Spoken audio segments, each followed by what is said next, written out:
ओम श्री साईनाथ नाथाय नमः। सभी श्रोताओं को मेरा प्रणाम एवं आज की श्रृंखला श्री साईं अमृत विचार में हार्दिक अभिनंदन। मित्रों, बाबा हमेशा बीमारों, परेशानियों और मुसीबतों से घिरे लोगों की मदद को आतुर रहते थे। इसी आतुरता ने बाबा को लाखों लोगों के बीच परोपकार की मूर्त के तौर पर स्थापित किया। जहां तक लोगों को ज्ञात है, बाबा ने डॉक्टरी की कोई विधिवत शिक्षा नहीं ली थी, लेकिन उनका ज्ञान पढ़े लिखे लोगों पर भी भारी पड़ता था। शायद वो इसलिए क्योंकि वो ईश्वर का अवतार थे। इसलिए उनके लिए संसार में होने वाली कोई भी घटना अनजान नहीं होती थी। वे तो दुनिया को अच्छाई और परोपकार की सीख देने आए थे। बाबा बीमारों की सेवा और उनके उपचार को प्राथमिकता देते थे। बाबा चमत्कारिक तरीके से बीमारों का इलाज करते थे। हालांकि लोगों के लिए ये चमत्कार होते थे, लेकिन बाबा के लिए वो ज्ञान और अनुभव का हिस्सा होते थे। कभी किसी की आंख में इन्फेक्शन हुआ तो बाबा ने कहा, भिलावा के पत्ते आंख पर बांध लो। सामने वाले ने डरते डरते सहमते बाबा के आदेश का पालन किया।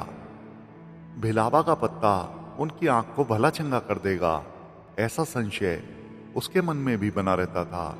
चूंकि आदेश बाबा ने दिया है, इसलिए मना करने का साहस भी नहीं था। लेकिन जब उसकी आंख की बीमारी जाती रही, तब उसे एहसास हुआ कि अरे, वो बेकार में ही बाबा पर शक कर रहा था। दरअसल आंख की पीड़ा और भिलावा के पत्ते का कोई संबंध है ही नहीं। लेकिन उस भक्त की आंखें ठीक हो गईं। अब बापू साहेब बूटी के बारे में जान लीजिए।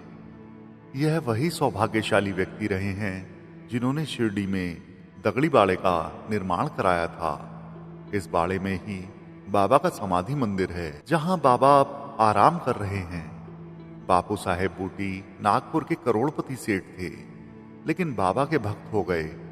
बापू साहेब को एक बार डिसेंट्री हो गई। बाबा ने उन्हें मस्जिद में बुलाया। मस्जिद में जाने से पहले बापू साहेब के दोस्त डॉक्टर चिदम्बरम पिल्लई उनकी बड़ी सेवा कर चुके थे।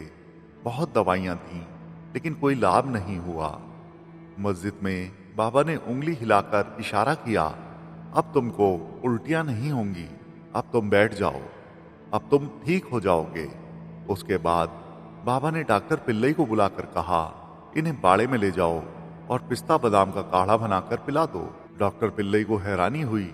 डॉक्टर पिल्लई ने बापू साहेब को पिस्ता बादाम का काढ़ा पिला दिया। बापू साहेब भले चंगे हो गए। आजकल के डॉक्टर होते तो कहते, डिसेंट्री का मरीज है और उसे पिस्ता बादाम का काढ़ा बनाकर पिला दिया तो बेचारा मर ही जाएगा। बाबा की दवाइयों और उनके इलाज के तौर तरीकों से अगर हम तर्क ढूंढने जाएंगे तो समझ लीजिए कि फिर हम बाबा में विश्वास नहीं रखते। साईं तर्कों से परे थे, एक अदम्य अनुभूति है। एक बार बाबा के भक्तों ने मस्जिद के जीर्णोद्धार का काम शुरू किया। बाबा को इसके बारे में कुछ नहीं बताया। इन भक्तों में नाना साहेब चांदोरकर, काका साहेब दीक्षित और नाना साहेब निमोड़कर शामिल थे। हालांकि इन लोगों ने जानबूझकर ऐसा नहीं किया था। दरअसल यह लोग जब भी बाबा से पूछते कि बाबा मस्जिद का जीर्णोद्धार करा दें, तो इन्हें जवाब ना में मिलता था। बाबा कहते, मैं तो ऐसे ही इसी तरह से रहूंगा। साईं को ढकोसलों से और आडंबरों से बेहद नफरत थी। वो तो गीले फर्श पर और टाट के आसन पर भी बहुत खुशी से रह लेते थे। बाबा कभी कभार मस्जिद के समीप स्थित चावड़ी सोने चले जाते थे। एक रात बाबा जब चावड़ी सोने चले गए तो इन लोगों ने मौका पाकर मस्जिद के जीर्णोद्धार का काम शुरू कर दिया। जब बाबा चावड़ी से वापस लौटे तो देखकर गुस्से से आग बबूला हो उठे। यह मेरी मस्जिद में क्या चल रहा है? बाबा का गुस्सा देखकर सब लोग तितर बितर हो गए। कोई बाबा के सामने ठहर ही नहीं सकता था।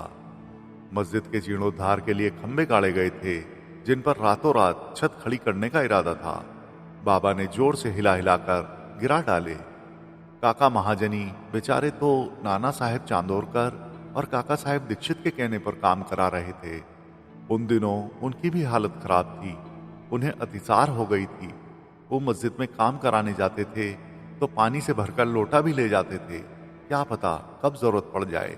इस भागा दौड़ी में कोई भक्त मूंगफली के दानों का पैकेट छोड़ गया था। भागते हुए काका महाजनी का बाबा ने हाथ पकड़ा और कहा, बैठ यहाँ पर। काका बेचारे बैठ गए तो बाबा ने मूंगफली छीलकर उन्हें खाने का आदेश दिया। अब यह देखिए बाबा की लीला। बाबा का क्रोध, भक्तों को सहम कर किनारे होना और काका महाजनी का मूंगफली खाना सब एक साथ हो रहा था। काका महाजनी बाबा के आदेश को टाल नहीं सकते थे, लेकिन तभी काका महाजनी ने महसूस किया कि उनकी पेट की तकलीफ ठीक हो रही थी। क्या मेडिकल साइंस इसमें लॉजिक ढूंढ सकती है? लेकिन बाबा ये सब करते थे। कह सकते हैं कि बाबा के काम का तरीका अलग था। वे बीमारों का उपचार करते थे, लेकिन आनंद पूर्वक। साईं के पास मेडिकल साइंस की कोई डिग्री नहीं थी और ना ही वो कोई प्रशिक्षित वैद्य या चिकित्सक थे। हम धरती पर डॉक्टर को भगवान तुल्य मानते हैं। कारण सबको पता है। हम डॉक्टर के पास अपनी बीमारी का इलाज कराने जाते हैं। डॉक्टर हमसे जो कहते हैं, जैसा करने को कहते हैं, हम बगैर किसी शंका के उसे अक्षरश अनुसरण करते हैं। वो हमें कौन सी दवा दे रहा है, कैसे इलाज कर रहा है, हम इसे लेकर बिल्कुल आशंकित नहीं होते। ठीक ऐसी ही स्थिति गुरु, माता पिता और ईश्वर के मामले में होती है। इन सब की आज्ञा का हम दिल से पालन करते हैं। कोई शंका की गुंजाइश नहीं होती। अगर शंका हुई तो समझिए हम अच्छे शिष्य, बेटा बेटी और भक्त कदापि नहीं हो सकते। तो मित्रों, आज की श्रृंखला श्री साईं अमृत विचार में बस इतना ही। बाबा सबका भला करें। ओम साईं राम।